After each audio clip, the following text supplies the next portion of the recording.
Hello, Chunky. This is the Voice of Reason. I've just finished my phone in here at Belfield Towers, and we sit here, and there's a little bastard. And the sign, which does marvellous, it says VOP today because I've got something in front of it. There should be an R, VOR, nothing gets past me. That's why if we do it this way, I think it looks a lot better if I lean forward and get the right lighting. I'm filibustering again because we've worked out that if I say nothing that is coherent in the first minute, people eventually end up tuning in. Look what's here, Tarquin. My book, book 3, by the way, is being printed now and will be with us on Friday next week. Thousands of copies being sent out, and thank you. Get it before it's banned. At the moment, we're doing okay, but do that. Right, I think it's time we talked about the news and what's going on. I shall play you all my clips from The Voice of Reason, and that's at 6 a.m. 30 to 40 minutes of the 40 biggest stories where I just rant and rave. We're particularly talking today about the travellers without anywhere to stay. This is a phenomena that... Alexa, piano on. Thank you. So by Christmas, there's going to be homeless families in this country who simply will not be able to afford to rent because no matter what they offer to stay, the councils will outbid them. And I have proof of it in the news, which I will tell you at 6 a.m. at alexbelfield.com. I'm telling you, I'm like a flea market. It's marvellous. Right, that's it from me. From the VOP live phone-in, I shall see you tomorrow from 6 a.m. for the news. And the phone-in is back, of course, Sunday from 9. Right, begin the news. Hopefully we've filled enough so that at least 6 people will get to see this. It's outrageous. It's shocking. But we're not PC. We're Ofcom free. Oh, and the main thing is, under no circumstances do we have any BS. Play it, Tarquin. Genetically modified mosquitoes are being released in the hundreds of thousands into Florida. Now, again, I can't help but ask myself, what the fuck are we doing when we're changing insects? Now, insects, I used to think was something that only inbred people did with their cousins, but it's not. It's a bit like when I used to get that magazine from Screwfix. I thought it was dating magazine. It's not. It's nothing to do with if you buy Screwfix, Tarquin, you're not going to get any dating advice. We are now genetically modifying mosquitoes. What do mosquitoes do? They bite you. And as we know, they can be an irritant, but they can also have a terminal effect. So I want to know what they're putting in the mosquitoes that's biting to inject you. So we've gone from the jibby-jabby injectables, right? We've gone from that to now getting mosquitoes to do it on their behalf. I don't suppose Bill Gates or one of those type of people is behind this, is he? London. Okay, let's just go to London, if we will. 3 clips I'd like to play you. Firstly, a phone being stolen and how quickly it happens. You blink and they've got that phone and they're gone.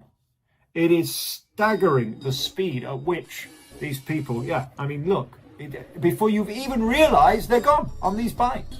They've managed to catch one, by the way, so let's play that one video, evidence of the police catching one of these cyclist mentalists who go around nicking phones, and he wasn't very happy. It's not me, they all say, don't they? It's not me. Well, it's somebody. These psychopaths really are very dangerous. Never trust a cyclist is what I'm trying to tell you. And very finally, on the streets of London, Range Rovers are going down streets just basically doing the old dodgems. It's just remarkable. By the way, talking of dodgems, look at this police dodgem that a police force has paid for. We will be FOIing how much. You can't spend public money on this tomfoolery. I understand it's a good gag. I understand it's funny. But for fuck's sake, this is public money and you're pissing about. Look at the picture of these. The selfie Tarquin. Look at him. They're having the time of their lives. You're police officers. You shouldn't be having fun at the Pride events. Let alone praying. We've got policemen praying. Friday prayers praying in uniform. No. You are not political and you are not religious. You are impartial. The whole point of policing, as I raise my truncheon, the whole point of policing is that you are impartial. Do you understand? And if you don't agree, mind your own fucking business. A very nice lady said to me yesterday, why are you so damning of Ukraine? Well, just very quickly, I want to explain why. I don't believe it's still ongoing. And where it is ongoing is entirely a press exercise and political. And here's why. The money that is being given to buy arms to kill civilians is so extortionate that they're willing to continue this ridiculous, indefensible and ludicrous war for over 3 years. So my belief, based on only my own research and opinion, is that this war is not a war as you know it. It's not a collective. It's not everywhere. It's in very isolated, specific places where they send press people to see the absolute carnage, like downtown Nottingham, right? Which is a shithole. So they show all these pictures, and this does happen. It is real, but it's selective. The money that is being passed between nations for arms is so crazy.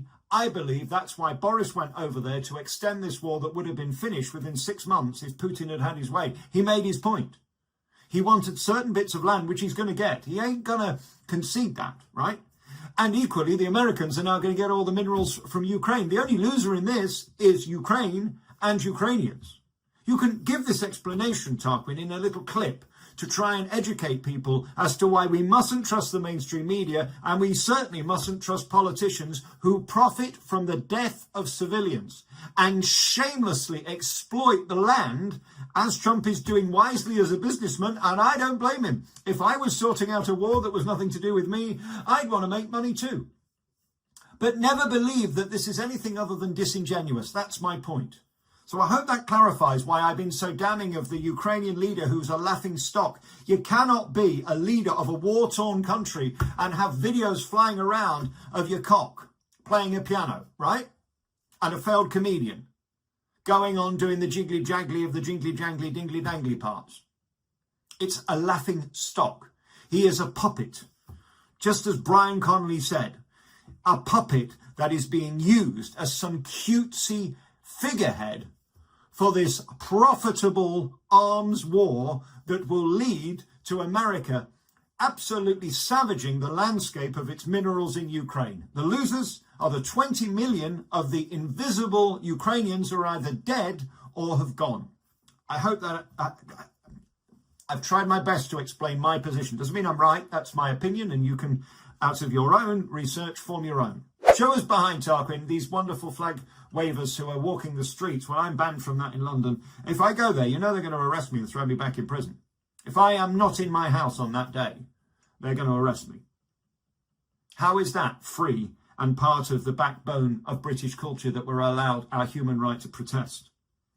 Clearly not if you mean. Reform have come out all guns blazing, and they're, of course, fighting our side and monetizing and profiting from being on our side. They're flying the flag for themselves, of course, and they are literally doing it too. I think this is Dudley or somewhere where they've got a council building that's absolutely gorgeous with those flags on the top. They're having a fantastic time.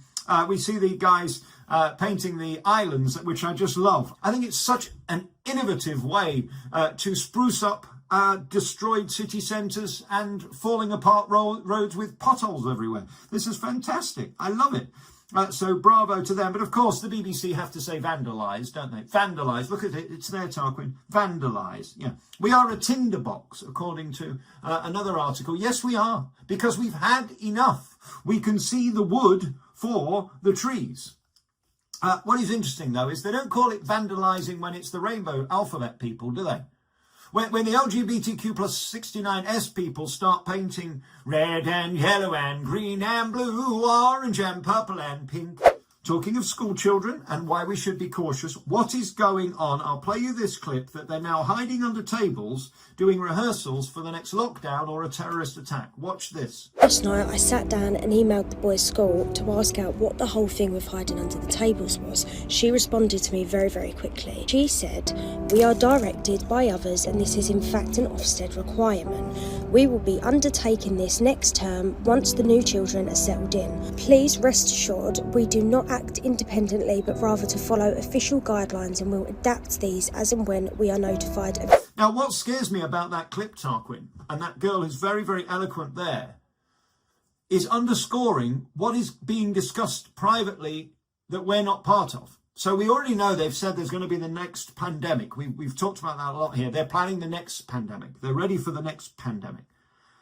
But this implies, and show these two screen grabs that we've got of private emails, and what a privilege that we get this exclusive content sent from schools to mothers to say, no, it's nothing to do with us. We're being told to do this by .gov. Just look at it. The second one, Tarquin, further underscores that they are planning to do something, or they know something's being planned that the children need to be ready for. I don't like this. We don't need secrets from the state. I think this really is probably the most important story of the day. But one good bit of news, contrary to what the king says, is that meat is king. You might have seen my big heifers yesterday as I made that little video for YouTube. Well, meat is king. King of the crop. We need meat. We don't want to be vegans. We shouldn't be vegans. We're not designed to be vegans. New research proves. This is fantastic. It's the same thing that proves that cows actually are good for the land. Yet they're telling us kill the cows because they keep farting and killing the planet. No, they're good for the land. So all of these contradictions are finally coming out, and I love that. I really love it.